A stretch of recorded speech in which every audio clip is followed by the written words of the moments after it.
You remember the criticism your teacher gave you in third grade, but you cannot remember a single compliment from that same year. You replay the argument from last Tuesday in perfect detail, but the kind thing someone said to you last week has already faded. You scroll back to the one negative comment on something you created, even when there are 50 positive ones right there. This is not a personality flaw. This is not weakness or pessimism. This is your brain working exactly as it was designed to work, and the design is ancient. Psychologists call it negativity bias, and it is one of the most well-documented and deeply wired tendencies in all of human psychology. The simple version is this. Your brain treats negative experiences differently from positive ones, not just differently in degree, differently in kind.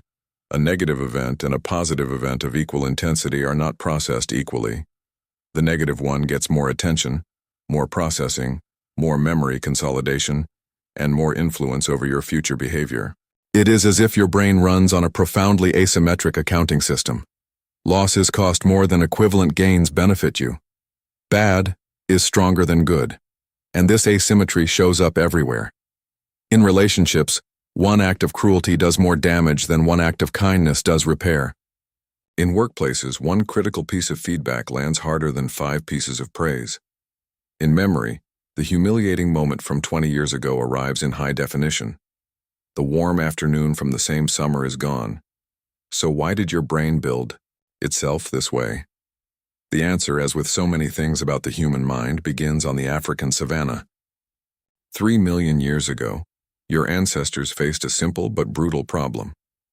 The world was full of things that could hurt them, and the cost of ignoring a threat was catastrophically higher than the cost of ignoring an opportunity. Think about it in the simplest possible terms. If you miss a berry bush, you are hungry today. If you miss the lion crouching in the grass, you are dead. The brain that learned to treat negative information as urgent, important, and memorable survived. The brain that treated positive and negative with equal weight did not. So over millions of years, evolution built an organ with a systematic bias toward the negative.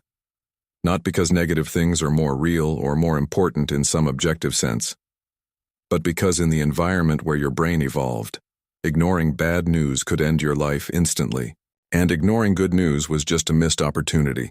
The asymmetry was rational. It saved your ancestors, and it is running inside you right now. Now let's look at what this actually does to your brain.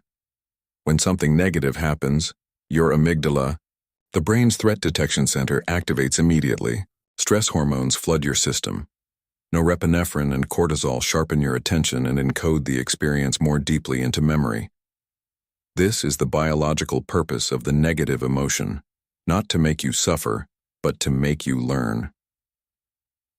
The negative event is tagged by your brain as important survival information that must not be forgotten. Researchers Paul Rozin and Edward Royzman, who coined the term negativity bias in 2001, describe this as a fundamental asymmetry in the way humans process information. Their research showed that across cultures, across ages, and across virtually every domain of human life, bad is stronger than good, and one bad parent can undo the work of many good ones. One bad apple spoils the barrel. One act of betrayal ends a friendship that took years to build. These are not just sayings. They reflect a deep architectural feature of how your brain processes the world. But here is where it gets interesting. Negativity bias is not fixed. It is a tendency, not a destiny. Neuroscientist Rick Hanson, who has spent decades studying the intersection of neuroscience and human well-being, describes the brain as having a negativity bias like Velcro for bad experiences and Teflon for good ones. Bad sticks. Good slides off. But Hanson and others have shown that this default can be consciously adjusted, not eliminated, but adjusted. The key insight is this. Positive experiences need to be held longer and more deliberately than negative ones to make equivalent impressions on the brain, because the brain does not automatically encode good experiences with the same intensity. You have to manually override the default. This means that when something good happens, a moment of connection, a small success, a feeling of peace, the brain needs more time with it than it naturally wants to give. 30 seconds, maybe a minute. long enough for the experience to begin to transfer from short-term awareness to longer-term neural encoding. Hanson calls this taking in the good, not toxic positivity, not pretending the bad things are not real, just deliberately giving the good things the processing time the brain would naturally deny them. Research on gratitude practices points in the same direction. When people regularly and specifically identify things that went well, not in a vague way but with detail and attention, their brains gradually begin to shift the balance, not because gratitude is magical, but because attention shapes neural pathways. Where your attention goes, your brain grows, and a brain that regularly spends deliberate time with positive experiences slowly builds stronger circuits for noticing and retaining them.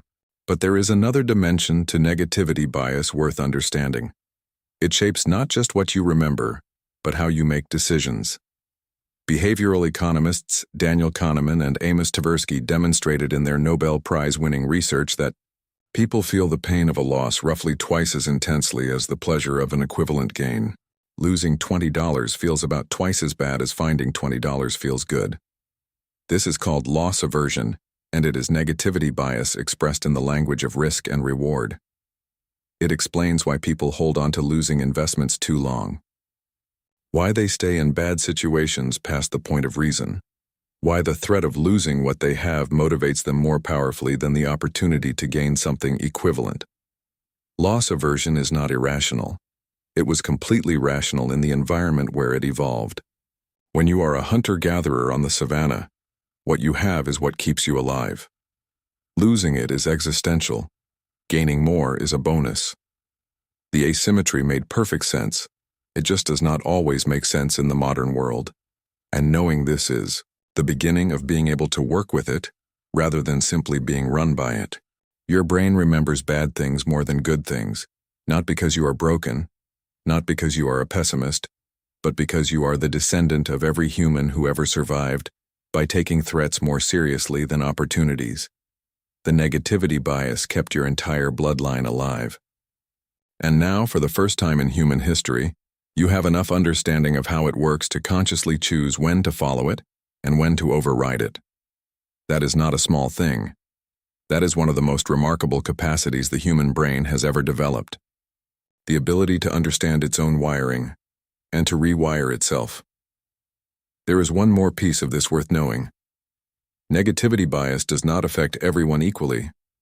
Research has shown that people who have experienced significant adversity or trauma often have a more pronounced negativity bias than those who have not. This makes evolutionary sense. If your past environment was genuinely dangerous, a stronger negativity bias was a stronger survival advantage. But it also means that the people who most need to override the bias are often the ones for whom it is most deeply wired. This is not unfair.